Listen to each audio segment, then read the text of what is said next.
Frenchie's Art Gallery, located on historic Oak Street beside the Maple Leaf Bar. With over 3,000 square feet of space, it features a large gallery front room and Frenchie's personal art studio. Frenchie's Art Gallery is also connected to the Maple Leaf Courtyard, which is ideal for the New Orleans night scene. Frenchie's Art Gallery, 8314 Oak Street. Yeah, you're right. Located at 109 Wall Boulevard in Gretna, Uniforms by Logo Express provides school uniforms, medical wear, hospitality wear, safety and industrial wear, and so much more. We offer a number of locations on both sides of the river. 2 in Chantilly, 1 in Woodmere, and our main store located in Gretna. Uniforms by Logo Express. Your brand starts here. The owners of the Delachey's Wine Bar on St. Charles Avenue have opened up their newest creation uptown on Maple Street called Chez Delachey, a new local wine bistro featuring a larger menu of small and large plates, a brighter atmosphere, and full table service. Additionally, patrons can enjoy a large patio out front as well as an extensive wine list offering selections from around the world. It's Chez Delachey, 7708 Maple Street between Carrollton and Broadway. Here's the bottom line.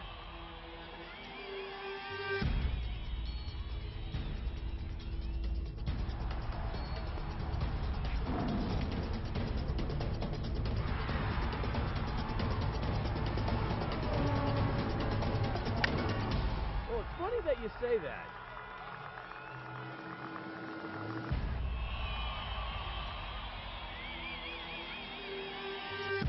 Let me tell you. Well, Happy New Year, New Orleans, and welcome to Primetime Sports. Hope everybody had a great holiday and a very Merry Christmas. Hey, but usually I open with a big monologue. The bowl season has just ended, and the NFL regular season has ended as well. But instead of doing it now, I've got 4 great guests. We're going to talk about it with them, particularly, well, the Saints, LSU, the NFL playoffs, and the national championship. We're going to talk to Kristian Garic, the Saints sideline reporter. He's also with WWL Radio. And I've got UNO coming in-house. I've got the athletic director, Derek Morrell, the head basketball coach, Mark Schlesinger, and to boot, LSU fans, you're going to love this. I have Mason Katz, former superstar All-American from LSU, now St. Louis Cardinal, coming up next, right here on Primetime Sports.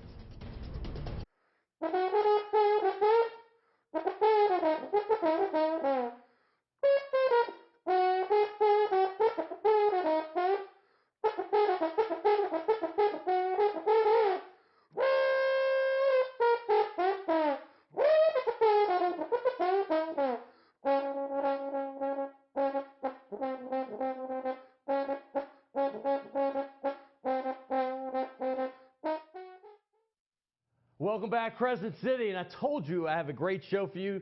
Don't forget, coming up next segment, I'm going to have Kristian Garic. We're going to talk Saints, Sean Payton, LSU Tigers, of course, the NFL playoffs as well, and the national championship game. After that, I'm also going to have one of the greatest players in LSU baseball history. His name is Mason Katz, and he's with the St. Louis Cardinals organization now. But my next guest right here, I've been waiting for this for a long time. I got double duo coming up to you. And speaking of Mason Katz, well, the guy to my left actually hired his former teammate Blake Dean, former LSU great, who is now the head coach for the UNO baseball team. So I have the UNO athletic director and the UNO basketball coach back-to-back right here, Derek Morrell. Thanks, Scott. Nice to see you. And, of course, your old friend Mark Schlesinger. I have to reach over for you. How you been, guys? Great, great. All right. You're in first place. We're going to get into that in a second. You've been on the show. I want to get people to know you. Derek, first of all, welcome to the show. Give people some background. I mean, you know, everybody sees you roaming the sidelines. They see you running around the stands in the, you know, at the baseball games and the basketball games.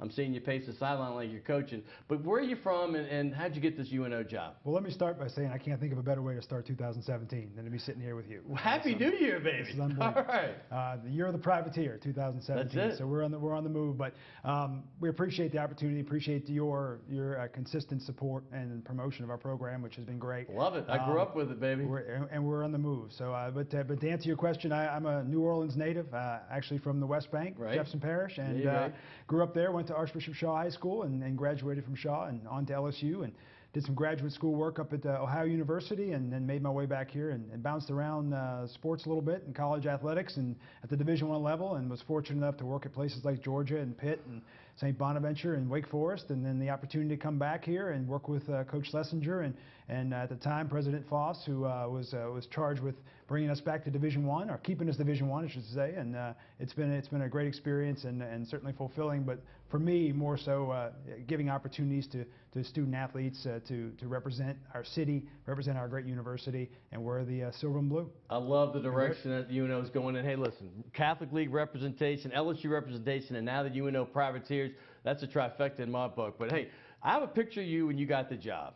And back in 2012, you were, just starting as an athletic director, Sure. One of the youngest in the country.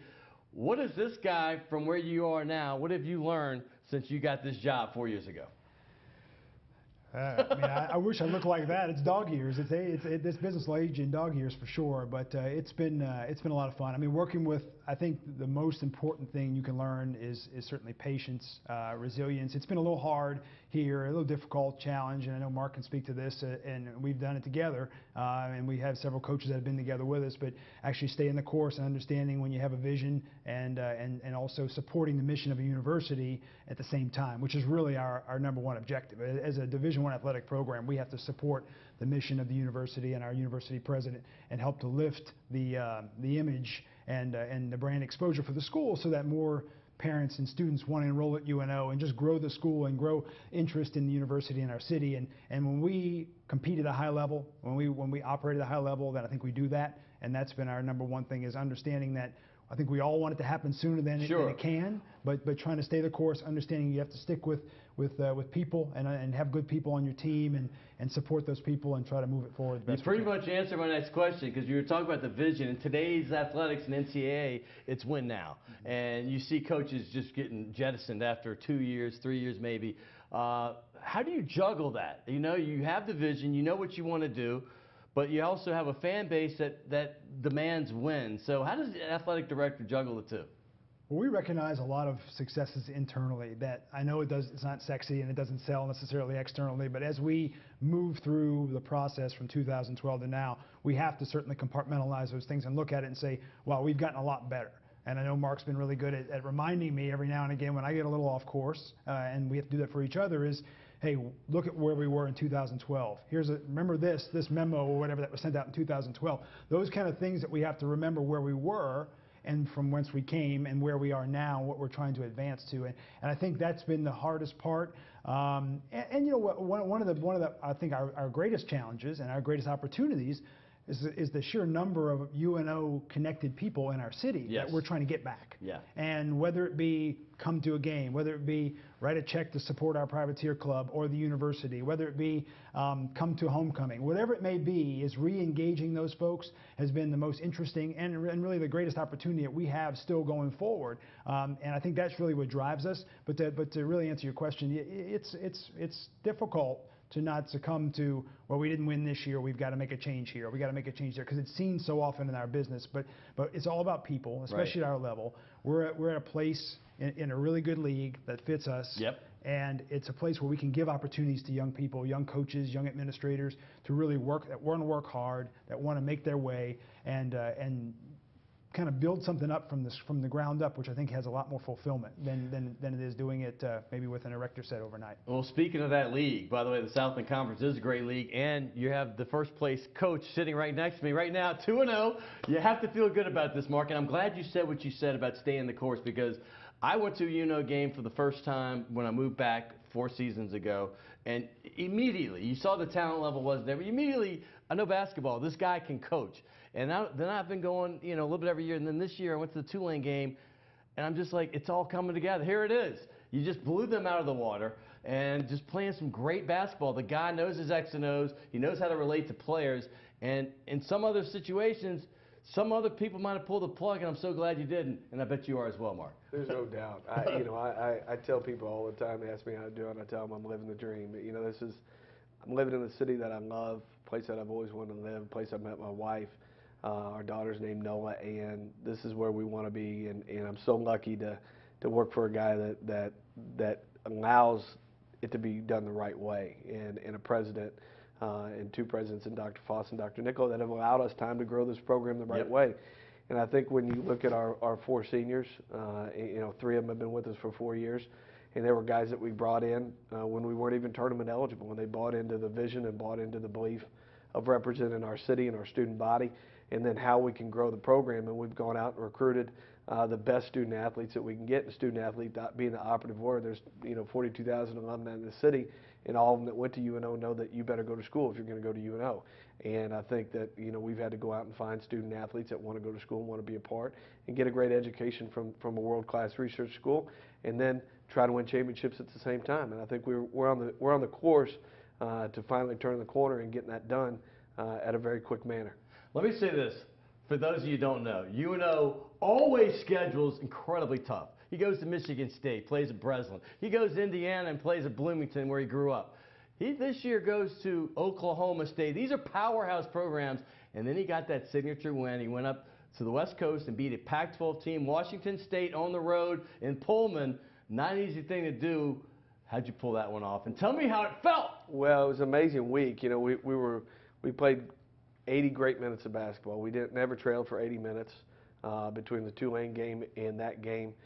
Really went up there, and it was tough travel. You know, you go from New Orleans, from practicing that morning, go it's to the Oakland, hardest place to get go to, to Oakland, go to Spokane, bus an hour and 45 minutes hour down 45 to drive after you flew 2 flights, right? Yeah, and so we ended up getting in there at about 3:30 New Orleans time, and we had got up for 5:30 for practice. So it was a long day. The guys were very tough. They were resolved that we were going to play well, and it felt great for our team, and it was such great confirmation and affirmation for them to have done well and played at a high level up there. And it was nationally televised on Pac-12 Network, so people across the country, across the world were able to see it.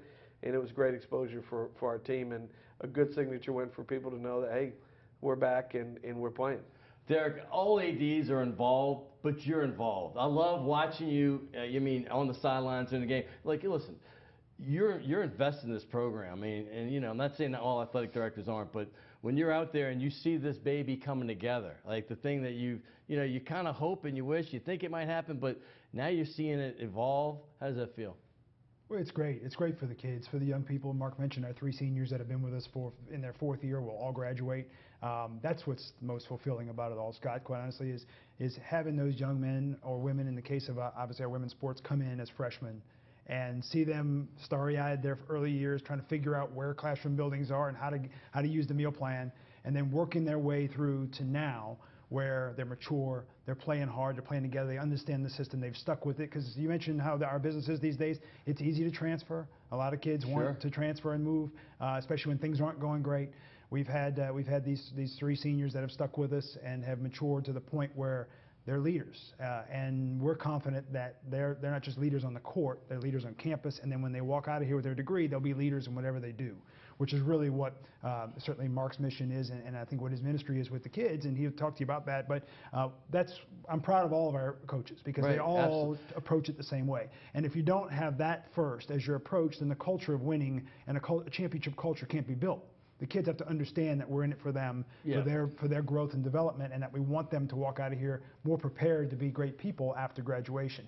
With all that said, winning hopefully along the way will happen. You have to keep people together, have to keep people believing, and these kids believe. And they've got to a point where the system hasn't changed. You mentioned scheduling. You know, I think Mark and I work on that, but he, by and large, does most of his scheduling. But I'll give him a lot of credit, because he figures out, let's go play a Power 5 school, but let's find the ones that maybe are rebuilding or where we have a chance to compete at a high level and maybe steal a victory. And so we've been lucky to do that each of his 5 years, is to come in and go win a game where we're getting paid to go and play.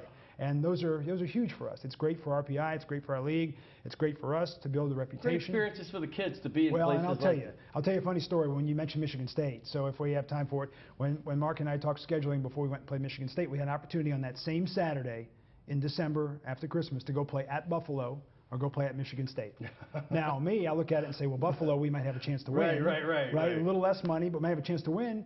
But when I asked Mark, I said, what do the kids want to do? He says, but they want to go to Michigan State. And so it's remembering the fact that you played against NBA players. You played in a full house on Big Ten Network. all those memories that they'll carry with them for the rest of their lives. long, and how that prepares us for a conference slate. And so a lot of things, that's another thing I learned as we went through this process is, wow, that makes a difference. I mean, for these young men and these young women, playing and having that experience is important too. And so as we build the experience as a University of New Orleans student first and foremost, and then as a student athlete, we want them to be well-rounded. And we look at it and say, if they walk out of here with a degree but have never won a championship, well, then we've accomplished our goal. Now, let's make that experience even greater by winning a championship along the way, which is certainly what we're building to. Well, you're seeing some pictures here of a couple guys. You saw number 5, that's Kristavius Gill. That's Nate Fry, number 3. They both seem like they've been around since the Kennedy administration. They've been around a while. They're exciting to watch. They're seniors. Talk about that backcourt duo, because one of them's only 5'8", the other I thought was about the same size. You're telling me he's 6 foot, but they're dynamic. They really are. Both in-state products. Nate's from Homa Christian High School, and Kristavius went to Alexandria Senior High School. Both guys that we identified, high character, immediately could come in and make a big difference. Very, very talented athletically, but both got huge hearts, and they put it all on the line every day at practice. They're both on track to graduate this spring. All 4 of our seniors, we've graduated 95% of our seniors since I've been there. Congratulations, Coach. And so that's very, very important. But then both guys that just come and bring it every day and are great teammates and great on campus. And Kristavius went over 1,000 points. Nate was a key in our victory against Corpus Christi the night, going off for 28. How big was that, by the way? It was really big. That was really huge. big. You know, for us, you know, we've had great non-conference success each year, winning at Washington State, Southern Illinois, UTEP. San Jose. Great wins. I remember that. Yeah. And we've had great non-conference wins, but to be able to start off 2-0 is a big step for us moving forward. And Corpus is a team that'll be at the top of the league at the end. And so having the tiebreaker over them for conference tournament seeding is huge. Well, I got to bring up Eric Thomas. I mean, he's second leading scorer in the conference at 20 points a game. Correct. Talk about what that senior's meant for you. Well, you know, he's a junior college transfer from Baton Rouge Community College, and has done a great job at understanding his role. The biggest thing about him that I'll tell you is he stayed within the framework of the offensive system, what we're doing, which is a lot built for him. He isn't hunting shots. He's not hunting catches. And I think he's seen how that can translate into his production. Very, very unselfish. Our team has played very hard and very unselfish. And they've been a lot of fun to watch. But he's special. He's special. He's a special scorer that has a niche of being an undersized guy who likes being an undersized guy with a big chip on his shoulder. Tevin Broyles, another great one. I got to get to this, though. One of the things that I love you did, besides hiring Blake Dean, who I know that wasn't the easiest hire. He was a young guy. He obviously coached under Maestri while he was here. That was another guy you hired for a couple of years who was the legend, obviously. But talk about the Maestri to Dean transfer, and then also the building of the renovation of Privateer Park, obviously which is called Maestri Field or Maestri Park now, right? Yes, it's Maestri Field at First NBC Ballpark, and so proud of our partner who came on board to help us complete that project. But that was that's a huge part of what we're trying to accomplish from a community standpoint. And when we were able to entice Coach Maestri to come back out of retirement, which you know, legend by the way, just a legend for you younger listeners. I mean, great man, obviously great accomplishments at UNO and in the city, and so much he's done so much for the city. But to have him come back, there were layers to what we were trying to accomplish. I mean, Scott, certainly building the baseball part back up was part of it, but also community support, getting baseball alumni back involved. How do we grab some more media attention out of the program? And how do we build everything around becoming a winner again on the baseball field? And we accomplished a lot of that. And part of what was born from Coach Maestri's second tenure was hiring Blake Dean. I mean, he brought Blake Dean as a volunteer, recommended by Paul Maneri, and then Blake moved up to a first assistant. And you're right. I mean, anytime you hire a coach with 1 year experience period as a coach, as your head coach in Division I, it's a little bit of a risk, especially a guy who was 27 years old at the time. But we felt like there were a lot of intangibles there, certainly leadership that had been demonstrated as a player, but also the recommendations and the people that followed him. And I think, I mean, so far so good. We're so excited that he's with us and working hard. And it just came in to fit in well with all of our coaches. We have great young coaches, as I mentioned before. And obviously, Coach Sless has been with us since 2011. Coach Davenport on our women's basketball side, who played at UNO and has stayed the course. I hope he's here through 2051, by the way. Well, that's our plan. I mean, let's keep this That's man. our plan. He is an ambassador for our city, Hey, and I love you him. mentioned the big schools. They're going to come after him when we win a championship. I know. He's saying I'm putting an anchor on him. This could go on all day. I just want to say great things are happening at UNO. Please get out there. The next home game is next Thursday. They go on the road to play Lamar, and they go another game in Incarnate Word this weekend. But next Thursday, I'll be there. Hopefully, I'll see you there. You went to LSU. I don't have a UNO ball, unfortunately. Okay. You went to LSU, so you can sign that one, and we're going to give you the Saints. You can pop that one over there afterward. Hey, great interviews. I love these guys. I do feel like they're brothers of mine. And listen, I support them, and I hope you will. Like I support all the local teams. I love them all. But UNO's a big part of that. Hey, coming up next, I can't wait. I've been waiting months for this guy. We had him on, back before the draft, but he was on with a couple other guys. Now he's by himself. We're going to have Kristian Garic, who's the sideline reporter for the New Orleans Saints. Of course, you know him at WWL Radio. He's obviously on with T-Bob Hebert, double coverage. Great radio show. He does a great job on the sidelines. Great overall guy. We're going to get into all the sports you want to talk about, the local stuff. LSU, particularly the Saints. We're going to get into the NFL playoffs and, of course, the national championship picture as well. That's next. And don't forget Mason Katz coming up at the end of the show, former LSU superstar, right here on Primetime Sports. Stay tuned.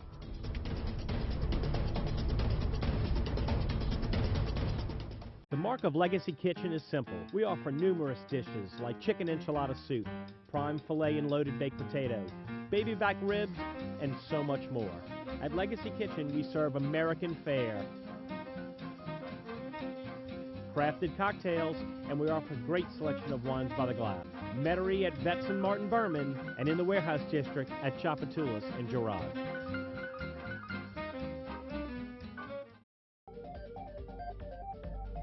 I burned for health. For never being big again. I burned for my family. For my 10th high school reunion. For swimsuit season. I burned for myself.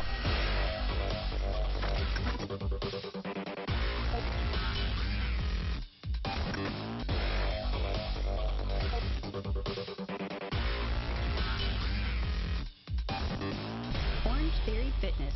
Keep burning. Crescent City Steakhouse, a true neighborhood restaurant operated by the Vojkovic family since 1934, is the oldest steakhouse in the city of New Orleans. Serving only hand-cut, prime-aged, corn-fed beef for over 80 years, Crescent City Steakhouse has become a dining destination for both die-hard locals and adventurous travelers who seek traditional, timeless New Orleans cuisine. Crescent City Steakhouse, 1001 North Broad, on the corner of St. Philip, in the heart of New Orleans.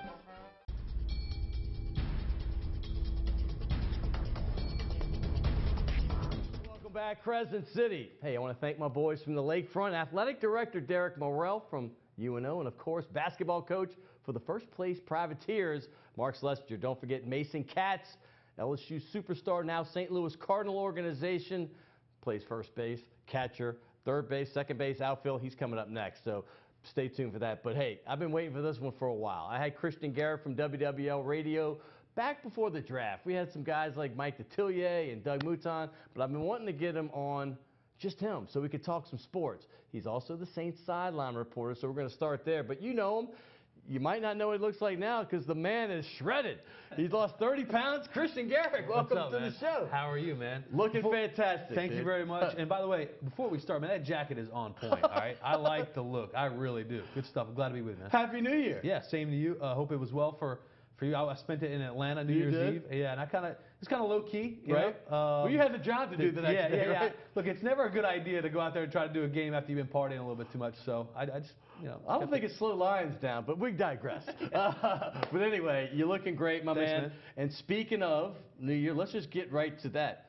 Because, well, you know what? I'm going to hold off because I want to get people to know you, the person. Okay. They hear you on the radio. You're on double coverage with T-Bob Hebert, 8:70 a.m. You were doing 8 to midnight. Now you paired it back to 8 to 11, which I think is good for everybody. Yeah. We get to go to bed a little earlier. But talk about your career, how you got started in the business. When did you get started and to where you are now? Yeah, this is a pretty decent story, I think. I was a policeman for a couple of years in a former life, down in St. Bernard in the parish. St. Bernard where it's hard. Yeah, exactly. Got a lot of love for those folks down there, great people. And I want to thank them, obviously, for giving me an opportunity to, to serve that community. But after about 2 years, I just said, I think I want to do something else. And I had grown up listening to 870. I had grown up listening to Buddy Delaberto. Like we all did, yeah, right? And I was like, you know what, that's where my passion lied. So I went applied. I got hired on an FM station over there, owned by Intercom. Handing out magnets at remotes. There you go, baby. The Street Zone, I think I was a part of. The Street Zone. At what year was this? This was 04. Right before Katrina. Yeah, 04. Okay.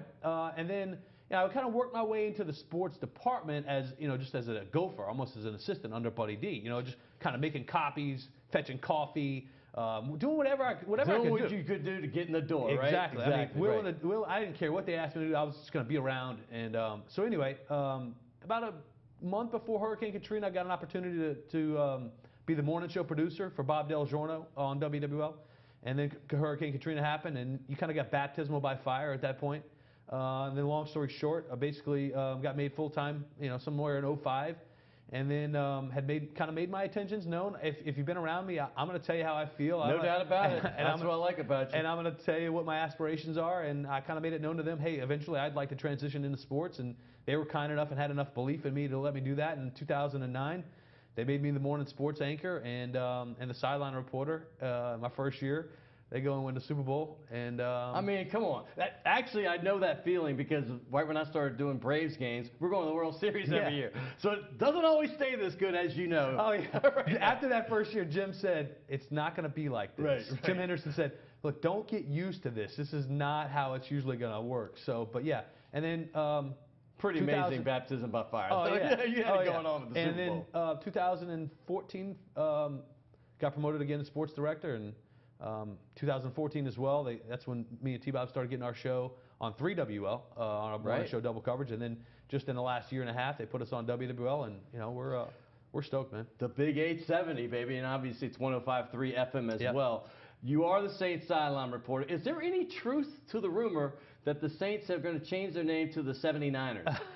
Because they've gone 7-9 3 straight years, and it has a little ring to it. Yeah, well, I don't know that they're going to do that. I'm sure marketing would have a say, and the NFL would have a say. But no, I get your point. 3 straight years of 7-9. I mean, you're entering Mike Ditka company there with 3 straight losing seasons. But not 3-11, not 3-13, no, 4-12. But yeah. But nonetheless, I mean, it's losing seasons. Right. All right, let's face it. But I think that in a strange way, and it's going to sound a bit like I'm being a homer, but this 7-9 felt different than 2014 to 15. No doubt. And there's things that you look at on this team and you can go, all right, they're closer.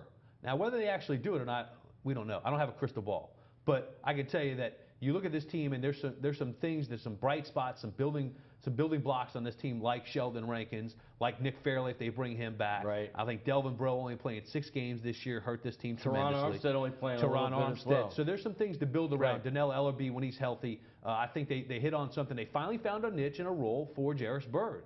I was thinking at week 4 of this year they're going to have to go to him and either cut him or just completely restructure his contract. I think a restructuring is They have to restructure still, don't you think? Yeah, I think that's more in line, but I think he's still in the plans and should be in the plans for this team. Well, Kristian does say it like it is. I'm going to say this, and it's a fine line you have when you cover the team, but you have to have your integrity and tell it like it is. And last year, listen, it just didn't feel good. I mean, the loss to Detroit this year probably felt worse than most of the others, but that's still a far cry from last year's Redskins game on the road or the Eagles game. So the losses were so close to this year, but they're still 7-9. But the point is when you say that, hey, I feel a little better about this, when it means something, because last year you laid the hammer down. You're like, this is a bad football team, Scott. They're not great right now, but they're not as bad as some might think. No, and look, like I mentioned, there's some things to build upon, but also you look at the injuries, and that's a factor for every NFL team. I understand that, but in particular for a team like the Saints that doesn't have the salary cap money to acquire the margin of error, correct? Yeah, exactly. Right. So you can't weather that injury storm as much, and that's a factor for the Saints. That's what happened this year. How many cornerbacks did they lose? I mean, goodness gracious. That was a position of strength going in. I mean, P.J. Williams gets hurt in the second game. He was playing great in the preseason. Obviously, you count counted on Keenan Lewis, and he never even got out the gate. And then Delvin Breaux goes down with the injury. You know, it was horrific at that position. Yeah, but look, if you're looking at reasons to be optimistic about this team, you still have Drew Brees, all right, who played spectacularly. Drew who? Yeah, exactly. Okay. He played spectacularly this year. Fifth 5,000-yard passing season. And if the Saints were 10-6, 11-5, he'd have been in the conversation for MVP. No doubt. I know it's going to be Matt Ryan in all likelihood, who is very well deserving, along with Aaron Rodgers, but maybe Tom Brady. We'll get to that in a second. Yeah, but I mean, look at the building blocks on offense. I mean, you had a trio of wide receivers that were stellar this year, and Brandon Cooks, Willie Snead, Michael Thomas in particular. People scoffed at me, Kristian, when before the season I said this will be the best trio in Saints history. People are like, come on, dude. Willie Snead's off the street. Michael Thomas, the second rounder. And I'm like, from training camp, it took me 3 days. I'm like, I don't know a better trio they've had. Maybe a duo, but Mike Thomas proved us all right. Oh, look, on the first day of training camp, I tweeted out, watch out for Michael Thomas for the NFL Rookie of the Year. People were like, you're crazy, you're nuts. They were shouting me down. Well, you are crazy. If not for Ezekiel Elliott, though, and Dak Prescott, no doubt, he'd have been one of the front runners for sure. So 9 Michael Thomas, touchdowns, 100+ yards, yes. He's something else, and he came into that building like, hey, now I'm not a rookie. I mean, he did the humble things as a rookie, but you could tell he had an air about him that just spoke well for his success. I'm not surprised at all at the numbers he put up. Yeah, and I mean, that's another building block we didn't even get to, because you talk about Rankins, who missed half the season, broken leg. So there is hope for the future. Let's talk about this game that you were at, though. You and I talked about it. I tweeted it in the first half. I said, y'all aren't going to like me to say this because it's almost sacrilegious to compare especially Falcons to some of our great teams. But that 2011 Saints team, even more so than the Super Bowl team, was just like they could do whatever they wanted on offense. And granted, the Saints defense is injured and beat up, but Matt Ryan's team, I hate to say it, Falcons fans, he looked a lot like Drew Brees in that 2011 season. He did. And you said the same thing on the set right before the show. He did, and he's played unbelievable this year, and he should be the MVP, at least top 3. My producer disagrees with you, but he's a Cowboys fan. Well, that's okay. Look, Dak Prescott's going to have his opportunity. By the way, I'll get to him a little later on if we have time. But we will. Yeah, look, this offense for the Falcons is so similar to that of the 2011 Saints offense. I think they run the ball better than that team did, and that Saints offense that year was 6th in the NFL in rushing. But yeah, they looked like they could do whatever they wanted. I know that they had some of the Saints' defensive calls in that ball game. They were shouting out their plays early in that first half. The Saints made some adjustments to it. That's interesting because I was reading about that. You were down on the field. Tell me about that. Yeah, you could tell if there was something not right. Like, in other words, it was just too easy. I mean, Matt Ryan was going right. He knew exactly where to go. There was no confusion. There was no adjustments. So wait, did Wake Forest's play-by-play guy give him the play-by? No, maybe so. Maybe you're going to start investigating that. But no, look, all credit, though, to Atlanta, though. I mean, the Falcons' offense is on point, and that defense is sneaky good. They're better than maybe people give them credit for. Debo Jones, by the way, I hate to say it, the 2 LSU guys got picks on Breeze in the last 2 games. Debo got the 95-yard return, and of course, Jalen Collins got one on Breeze. The former LSU cornerback got one this past Sunday.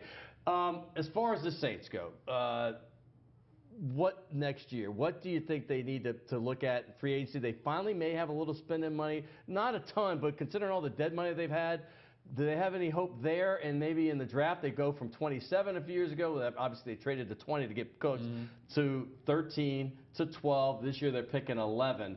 So that's not a good sign when you're declining, but that's what 3 straight 7 and 9s will give you. Yeah, and look, they're going to lead the league in dead money again next year. However, they're going to have, depending on where the cap comes in, it's still not totally adjusted yet. They could have anywhere from $15 to $20 million to play with, which is a lot of money. For them, right. But which is a lot of money in the NFL in general. I expect them not to have the New York Giants kind of like 70 money. Yeah, 70 million. Yeah, they're not going to have that kind of money to throw around, but I think that they're going to go after some pretty big free agents on the defensive side of the football. I think an area that should be priority number 1, whether it be through the draft or through free agency, get a complimentary pass rusher opposite of Cameron Jordan. Cameron Jordan should have been in the Pro Bowl.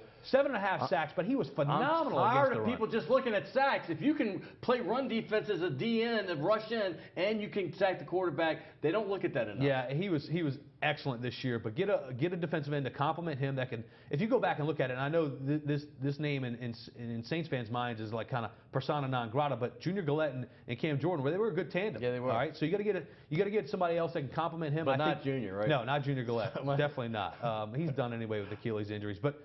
I think you still need to draft. You always need to draft a corner, or you always need to acquire another cornerback in particular because of the depth issues that you faced this year. But I think another linebacker as well. I like Craig Robertson on this defense, but I don't know that he's going to be the long-term answer at middle linebacker. No. I also wonder if you're going to move Stephon Anthony in the offseason. That's the interesting thing. You're down there all the time.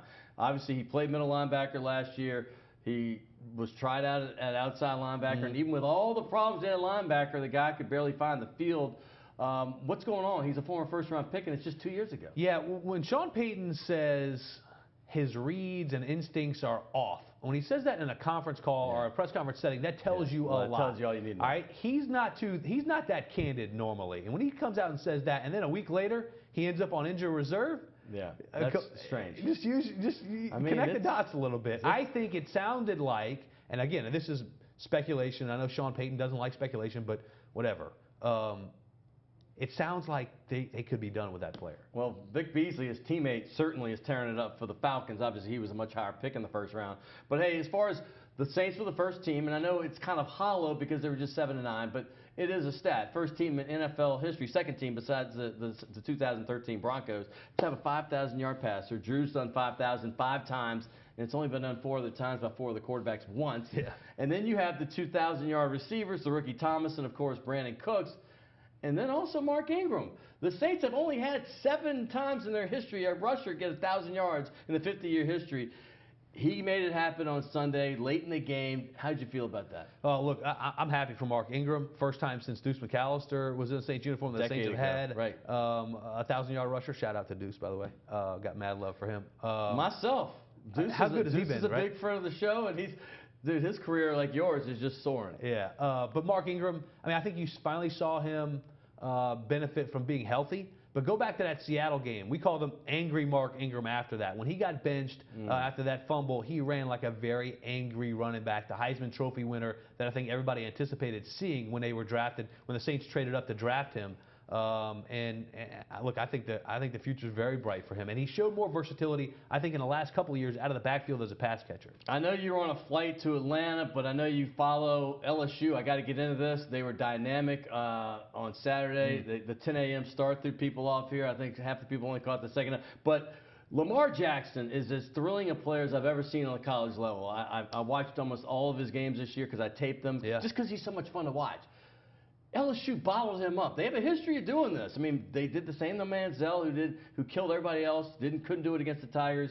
But Dave Aranda's defense was unbelievable. The guy had minus 40 yards in the first half. I've seen games where he's had 200 rushing yards in the first half and 6 touchdowns in the first half. He could do nothing all day. That guy you just had on screen there is a football genius. I'm talking about Dave Aranda. Right? You're right. And I think that if nothing else, he will make a long, long career as one of the best, if not the best, defensive coordinators in college football. Well, I think he's going to be a head coach. I think he's going to be a head coach. Right. I think the opportunity is going to present itself. I don't know if that's something he wants to do. I would imagine it is. I think so. But I think that he's going to be around for a long, long time as one of the best defensive coordinators to ever coach in college football. But what they did to Lamar Jackson, I don't want to say I called it, but I was talking about it with T-Bob throughout the week, and I was going, man, LSU, I just wonder if Louisville has enough dimension in their offense to really stave off LSU. I know LSU was going to focus around Lamar Jackson. They did. They sacked him 5 times. 8 times. 8 times. My goodness. Yeah, Tayshaun Bauer had 3 himself, and Arden Key, you see right there, had 2. They were stifling. I mean, they were just stifling. And Lamar Jackson's an electric player. But what they were able to do against him, the Heisman Trophy winner, nothing short of impressive. That goes to show you, I like the way this is setting up between Dave Aranda, Matt Canada, the offensive coordinator that Ed Ogeron hired. I think this is a nice little triumvirate they have going on in LSU. It's going to be fun. And that game gave people some real hope going into next season. And by the way, 17 straight 8-win seasons, the most in NCAA history. Hats off them, despite not getting to play South Alabama this year because of the hurricane stuff with Florida. And last year they didn't get to play the McNeese game. So it's not hollow. Just because they play an extra game from the old days. Hey, as far as Darius Geis, I mean, Leonard Fournette has been injury-ridden all season. Darius Geis comes in and gets 16 touchdowns this year. A guy that was supposed to be not even playing a lot till next year. 1,400 yards just about, and just an incredible game. Of course, he had 2 more touchdowns in this game, 130-something yards.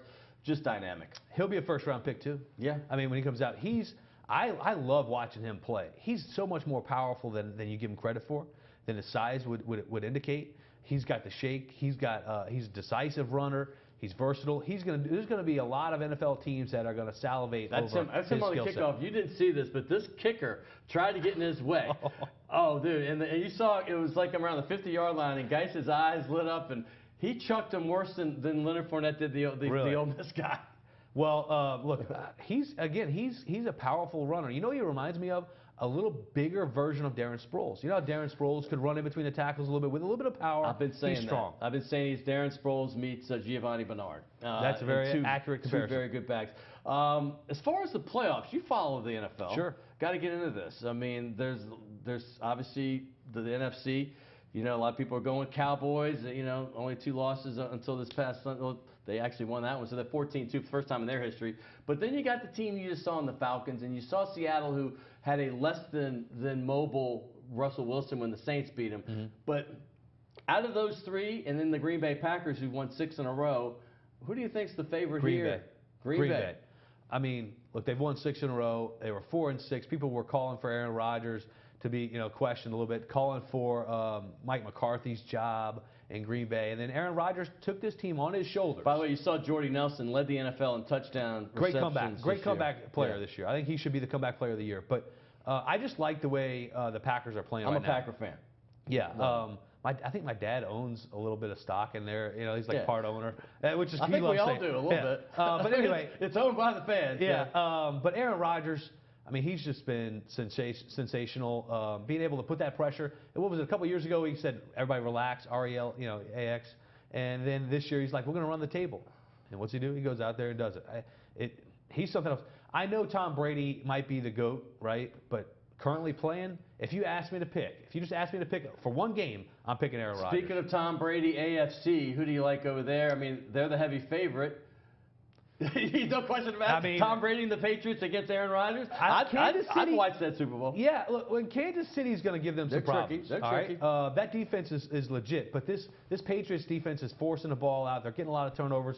The offense is sick. I don't think anybody can beat them in the playoffs, especially they got home field advantage. Nobody's going to Foxborough and beating that team. Alabama, Clemson. I got to ask you because Clemson looked dynamic, shutting out Urban Meyer the first time in his career, 31-0.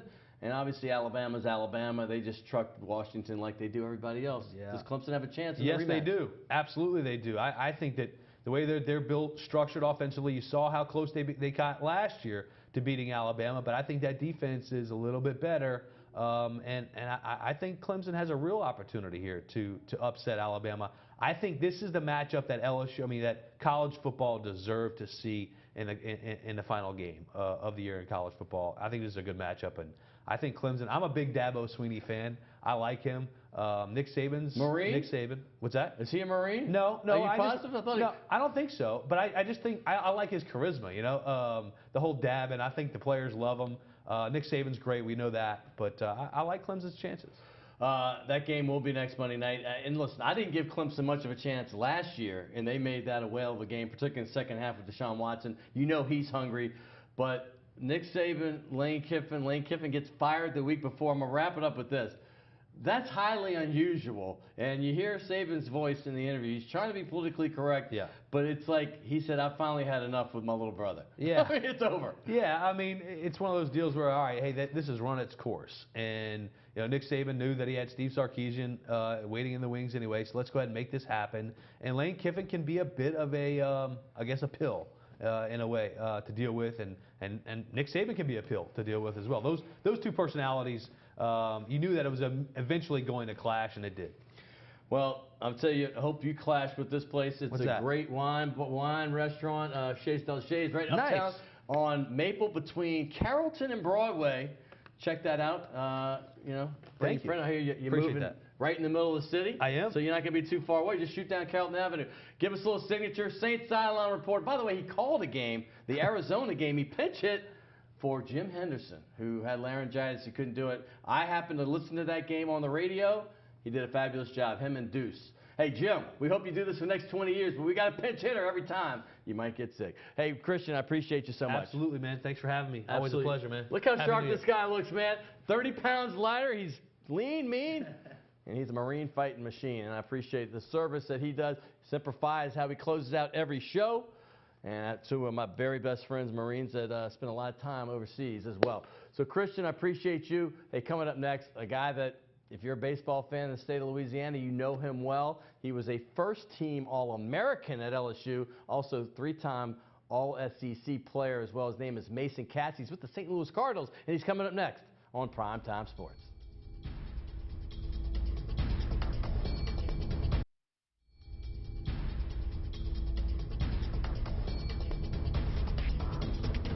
Welcome back, Crescent City. And I want to thank my guys from UNO coming in from the Lakefront, Athletic Director Derek Morrell and basketball coach Mark Schlesinger. And also, you just saw Kristian Garic from WWL Radio talking Saints, LSU, and all the rest. But my next guest, speaking of the Tigers, well, he was a first-team All-American his senior year, three-time All-SEC, a guy that played pretty much every position on the field, and now he's with the St. Louis Cardinals organization. His name's Mason Katz, and if you're an LSU fan, you know him well. Here he is. Welcome to the show, my friend. Thank you for having me. I appreciate it.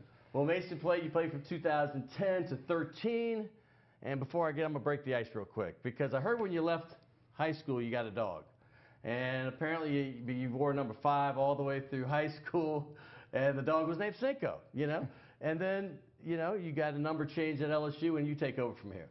Yeah, it was funny. My parents had just got a new dog, and I was at my first year at LSU. And my number growing up was 5. I wore number 5 my whole life. For any reason? Or just... It was just my favorite. I got it when I was young, and I just was drawn to it. I guess when I was young, I had a really good season, and as you know, baseball players are superstitious. Absolutely. So I wanted it for the rest of my life. So I got it at LSU, but then when Mikey asked me to change my number, it was something I couldn't pass up, you know, starting the tradition of wearing number 8. It's the honor of wearing number 8, right? Right. It's a huge honor, you know, something that on and off the field kind of displays a leader, and I was honored to be asked. So when I told my parents, Mom was like, you can't, because we have a dog that's named number 5 now. You can't. So did you go by Ocho now? Nope. No, so you kept it at Cinco. We left it at that. All right, so St. Louis drafted you. Before that, though, let's get into the college career. One of the best ever. Unfortunately, you played in the dead ball era. You know, for you that don't know what that means, back in the late 90s, there was a thing called gorilla ball. The balls were hopped up. The bats especially were bats that you could swing real fast. And guys were hitting 40 home runs in college, which is unheard of. Mason Katz, if he played in that era, he'd probably hit 50. But he still managed 16 when other guys were getting 2, 3, 4, and 5. But playing in that era at LSU, the team had just come off of a national championship. Kind of talk about your experience from 2010 to 13. It was different, you know, coming from my first year was the last year of kind of the decent bats before we switched to the BB Core bats and everything. So my freshman year was playing with Blake Dean, Micah Gibbs, Mikey, Leon Landry. I can name all these guys. Mikey Matuk, right? Yes, that guys that are just hitting the ball way out the park, and then after they leave, we get the bad bats, and it's well, a transition. Explain what that means for somebody that doesn't know what the bat means and the way they deaden them down. It took probably, I think they were saying, about 25 feet of carry off your ball. So, you know, balls that are going in the 10th row are now caught at the warning track. Right. And so it took a lot off. It took a lot to get a home run. It takes off the home run total. Yeah. And plus, when you went to the World Series, I remember they moved to a TD Ameritrade, and all of a sudden that's a lot further. So when you combine the bats to that, nobody was hitting home runs at all in the World Series. Right. There was double-digit home runs, I think, for the last however many years in the World Series. And then the year we were there was, I think, 2 or 3 home runs total. In the entire World Series. It's not just 7 games, people. This is like 8 teams playing double elimination. Yes. So as far as your career goes, you come in off the national championship. You get to play with UNO coach, who's now UNO's head coach, Blake Dean. I always tell this. You and Blake Dean have the 2 of the sweetest swings I've seen at LSU in the last 20 years. Talk about what it meant learning from guys like that.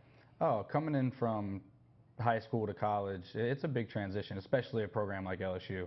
And, you know, I was young. I was so small. I was kind of shocked when I got there a little bit. And it took me a while to get used to it, but those guys were such good leaders. You know, I was able to latch on to Blake. Me and Blake have a great relationship, and just kind of watching him, and you know, he was like an idol of mine growing up. You know, he played 3 years before I went there, and I loved watching him hit. And, you know, his memorable home run, I mean, his memorable triple against Rice in the World Series, and home runs in the SEC tournament to win, things like that. So I immediately was kind of drawn to him. So learning from him was an easy transition for me to learn when I got my starting job, which was in the SEC tournament my freshman year. It was easier for me to listen to him and know what I was doing rather than kind of just this freshman in an awkward spot. Well, you spoke of his memorable triple.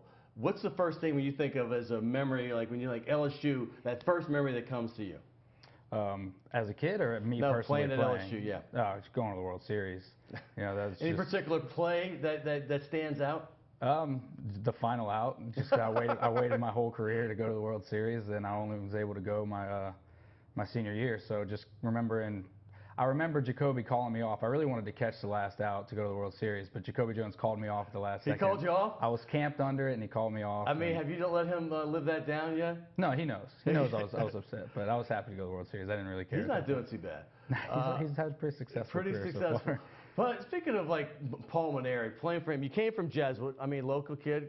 You played catcher mostly in high school, but you became kind of a jack of all trades. You know, you're playing all over the field. Talk about what your versatility meant for you at LSU, what it means now that you're in the Cardinal organization.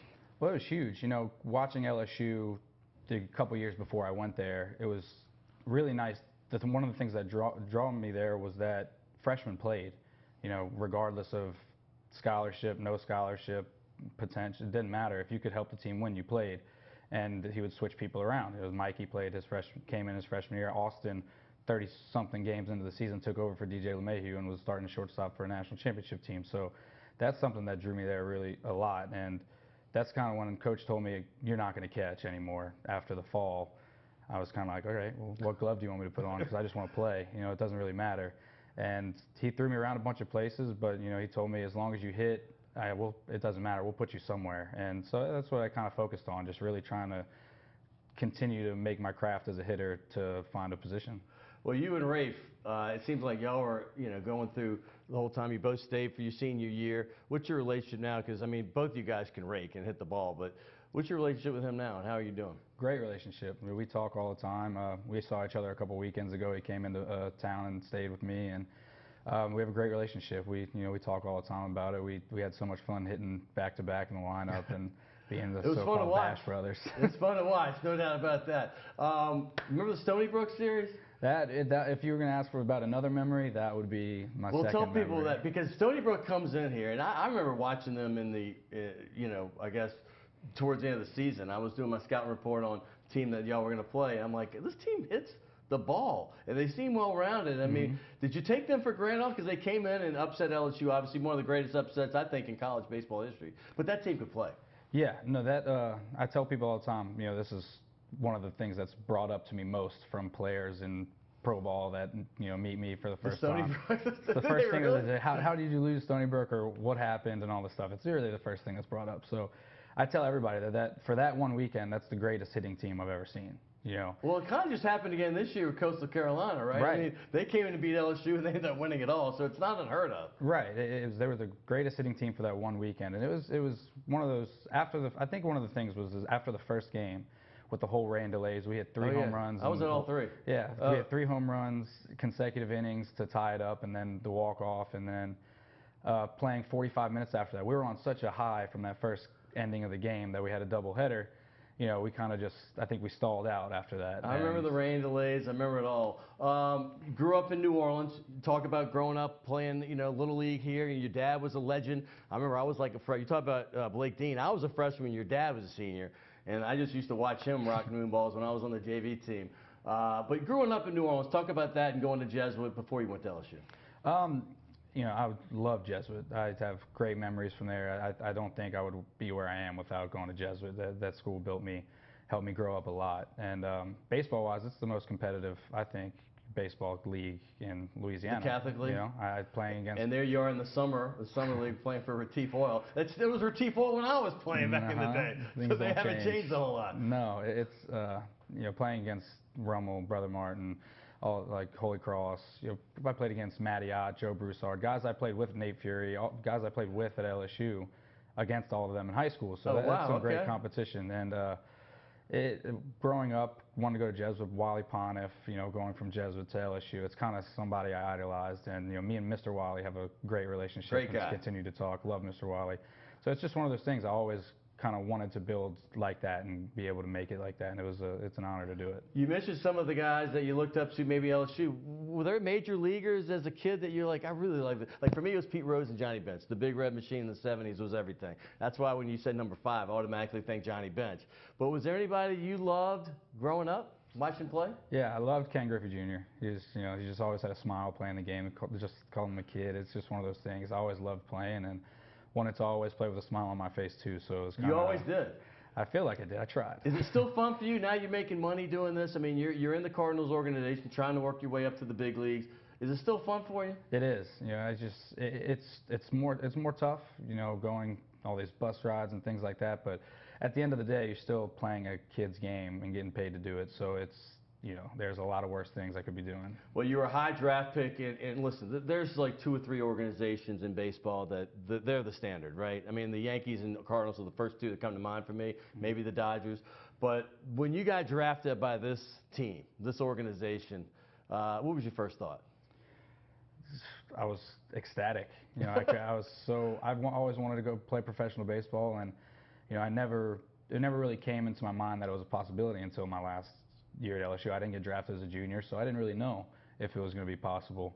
I just kind of stayed in my lane and focused on what was the day to come. And finally, when I got drafted, it was kind of one of those things. It was like a huge, relief and milestone for me. I was really excited, and couldn't have been a better organization. I just thought of something because I had Patrick Coogan on, I think right after you got drafted. He was with the Cardinal organization late 90s, and I had a funny story thinking because I remember when your friend Aaron Nola was pitching, obviously, for LSU, Patrick Coogan came to talk to the team, and apparently Aaron looked at his stats, and he was like, hey, man, you had ERA up in the 3s, right? He goes, I played in the gorilla ball era, young man. But talk about what he might have told you going into this and what to expect from this team. Just couldn't be in a better organization. The way they run things, just the communication that goes throughout the organization, top to bottom.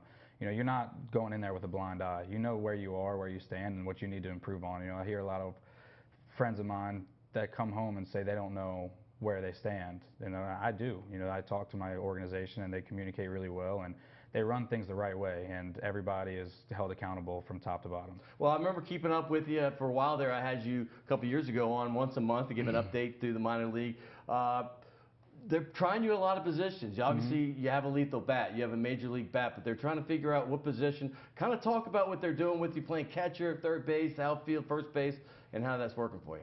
It's going well. It's kind of it's like just a circle of my career. It starts one position, and then next thing you know, I'm at a position you would never expect me to be at again. So I got played almost everything at LSU, and I've done the same in pro ball. I've played. We were going through a when they started to make me catch a little bit, we were going through a little transition where I would go every day, kind of rotate right field, left field, first, second, third, catch a game, and kind of just circle around for a little bit. Okay, so you're going to go to spring training. What's the next step? I mean, where are you going to be? Where do you expect to be? Where do you hope to be, maybe by the end of the year? Well, shoot, every year I kind of hope to be in the big leagues at the end of the year. But realistically, I missed a lot of games last year. I only played about 20 games due to injuries, so I'm assuming I'll get a chance to probably go to WLAE to start again because that's where I was last year. And then, hopefully just play well, continue to be healthy. That's all I need to focus on, really.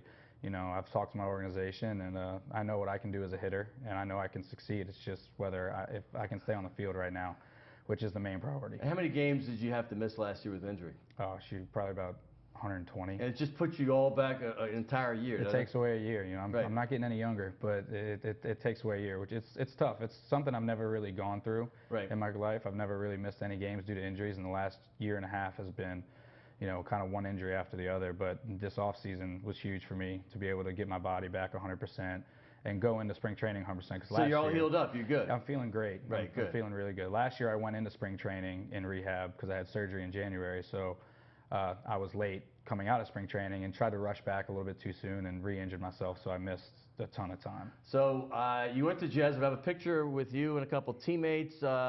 That's you on the left right there, but I thought Jesuit had a lot of money. What, y'all still using black and white pictures? I don't know, man. Maybe the authenticity of it. I look so young and terrible in that picture.